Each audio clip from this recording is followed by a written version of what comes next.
Merci beaucoup. Bonjour à tous. Et j'espère que nous commençons ensemble avec joie ce sabbat, un jour mis à part par Dieu et qui permet de vraiment encore plus se réconcilier avec nous.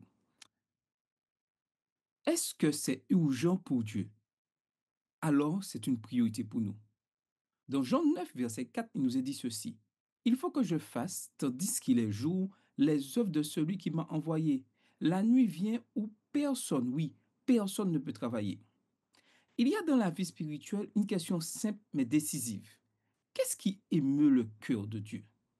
Quand nous regardons la Bible, nous découvrons un Dieu profondément sensible au sort des hommes. Un Dieu qui entend les cris, qui voit les détresses, qui agit quand le temps est venu.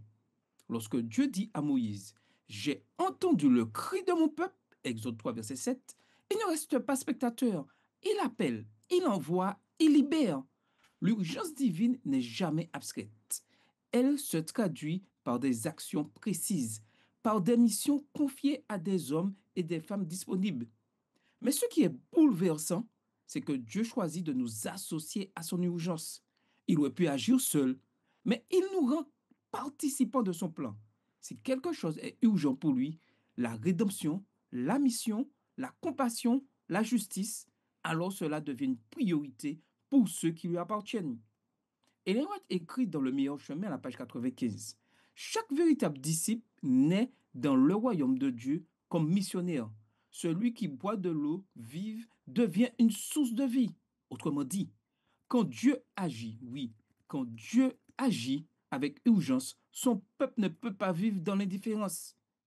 Nous vivons dans un monde pressé. Tout est urgent, les notifications, les échéances, les obligations. Mais l'urgence divine n'a rien à voir avec la précipitation humaine. L'urgence de Dieu n'est pas celle du stress ou de la panique. Elle naît de son amour et de son désir que tous parviennent à la repentance. De Pierre 3, verset 9. Ce n'est pas un empressement désordonné, mais une ardeur tranquille, une détermination, oui, une détermination sainte. Quand Jésus dit, il faut que je fasse les œuvres de celui qui m'a envoyé, il ne court pas au hasard, il agit au rythme du Père, dans une obéissance parfaite. Chaque geste, chaque mot, chaque rencontre compte. L'urgence divine est celle de la croix, une urgence d'amour. Le salut du monde était à ce prix. Et si Jésus estimait que mourir pour nous était une urgence, alors servir pour lui ne peut être une option secondaire. Et Madame White ajoute ceci dans les paraboles de Jésus à la page 271. L'amour du Christ pour les âmes devrait être notre motif principal pour le service. Ce n'est pas la peur de la condamnation, ni l'espérance d'une récompense, mais l'amour, oui, l'amour qui pousse à l'action.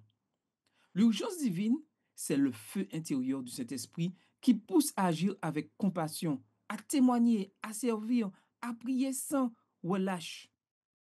Tout au long de la Bible, Dieu appelle son peuple à reconnaître le temps favorable. À Noé, il dit, entre dans l'arche, car dans 7 jours, je ferai pleuvoir. Genèse 7, versets 1 à 4. À Abraham, il dit, va, quitte ton pays. Genèse 12, verset 1. À Moïse, il dit, va trouver Pharaon. Exode 3, verset 10. À Jonas, il dit, lève-toi, va à Ninive. Jonas 1, verset 2. À Paul, il dit, passe en Macédoine et secours-les. Acte 16, verset 9. Chaque fois, Dieu agit dans un moment précis. Et quand il parle, le moment est toujours maintenant. Le problème, c'est que l'homme veut souvent remettre à plus tard ce qui brûle sur le cœur de Dieu. Nous disons, je le ferai quand j'aurai le temps, plus tard, quand je serai prêt, après cette saison de ma vie. Mais si c'est urgent pour Dieu, le bon moment, c'est aujourd'hui. Voici maintenant le temps favorable. Voici maintenant le jour du salut de Corinthiens 6, verset 2. Chaque jour de retard dans l'obéissance est une perte pour le royaume et pour notre croissance spirituelle. Il n'y a rien de plus urgent pour Dieu que le salut des âmes. Jésus a quitté la gloire céleste pour chercher et sauver ceux qui étaient perdus. Luc 19, verset 10. Sa vie entière fut animée par cette urgence. Guérir, enseigner, relever, appeler. Lorsqu'il dit à ses disciples, levez les yeux et regardez les champs qui déjà blanchissent pour la moisson, Jean 4, verset 35, Il veut les arracher à leur routine spirituelle pour les aligner sur la priorité du ciel. Aujourd'hui encore, Dieu nous adresse ce même appel. Regarde, regarde, les champs sont prêts.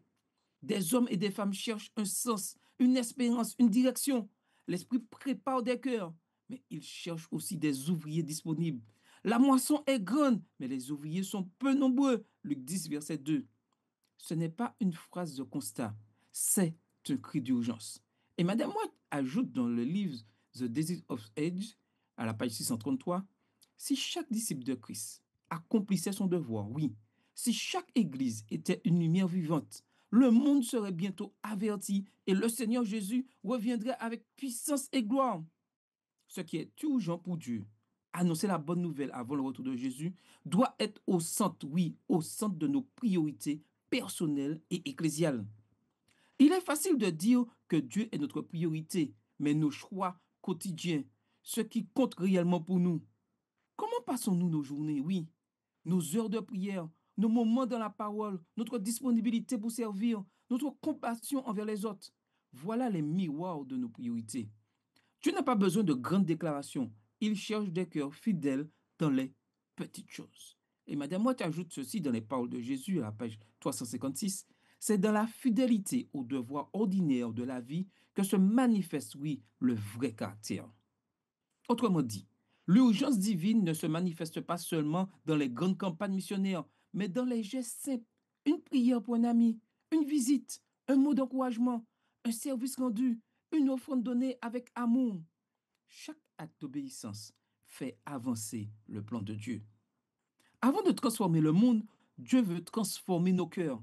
Si c'est urgent pour Dieu de sauver, c'est aussi urgent pour lui de nous sanctifier. La mission extérieure commence toujours par une réforme intérieure. Dieu n'attend pas seulement que nous fassions des choses pour lui, il attend que nous lui laissions tout notre être. Dans Matthieu 6, verset 33, il nous est dit ceci, cherchez d'abord le royaume de Dieu et sa justice, et tout cela vous sera donné par-dessus. Le mot clé est d'abord. Quand nous donnons à Dieu la première place, tout s'aligne. Mais quand nous reléguons la prière, la méditation, le culte familial, l'étude biblique au second plan, nous perdons le sens des urgences divines. La sanctification n'est pas un luxe spirituel, c'est une nécessité vitale. Car Dieu ne confie pas de grandes missions à des cœurs partagés.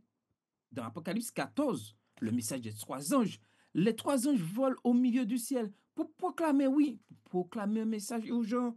Craignez Dieu et donnez-lui gloire, car l'heure de son jugement est venue. L'heure est venue. Ce n'est pas dans le futur, c'est maintenant.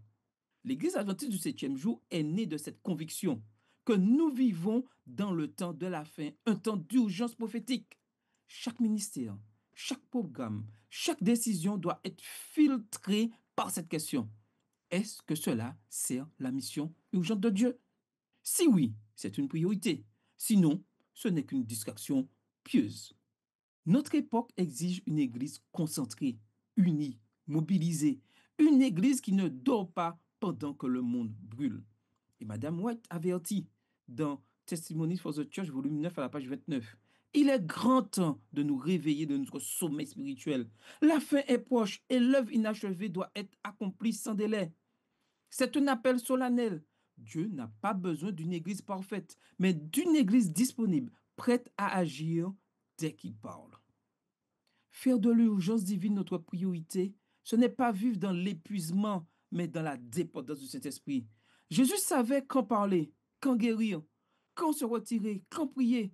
Il vivait pleinement présent, sans précipitation, mais sans perdre de temps. C'est ce que Dieu veut pour nous.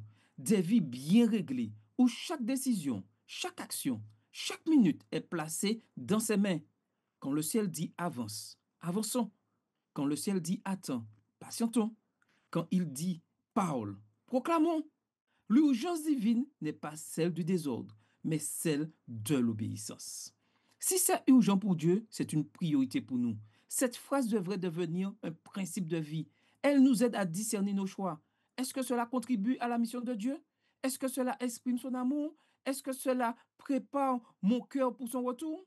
Quand nos priorités sont alignées sur les siennes, la vie devient claire. Le ministère devient joyeux, le cœur trouve sa paix, car il n'y a pas de plus grand bonheur que de marcher dans la volonté de Dieu, même quand cela demande des sacrifices.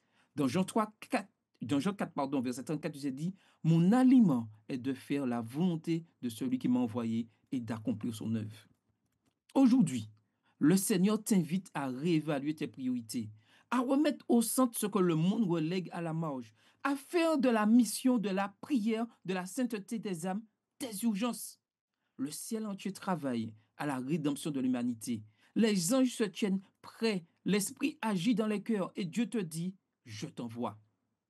La question qui nous interpelle en ce matin, quelles sont les choses qui occupent aujourd'hui ta priorité? Et comment peuvent-elles s'aligner sur ce qui est urgent pour Dieu? Prions. Seigneur Dieu, notre Dieu, tu entends les cris du monde et tu vois les cœurs perdus. Donne-nous de sentir ce que toi tu ressens. Fais brûler en nous le feu de ton urgence, celle du salut, de la compassion et de la mission. Apprends-nous à ne pas remettre à demain ce que ton esprit nous pousse à faire aujourd'hui. Rends-nous sensibles à ta voix, Seigneur, à obéir fidèle dans les petites choses. Aligne nos priorités sur les tiennes et que nos vies deviennent des instruments de ton amour actif. Au nom de Jésus, notre modèle, notre sauveur. Amen. Amen. Amen. Nous allons nous séparer dans les groupes et nous allons prier pour que Dieu ouvre les cœurs pour de nouvelles possibilités de plantation d'églises à travers le monde, que nos églises existantes soient des phares missionnaires, des lieux de refuge, de guérison, de formation, de prière et de proclamation de la seconde venue de Jésus. Que le Seigneur vous bénisse et prions, prions sans cesse. Prions en groupe maintenant. Amen.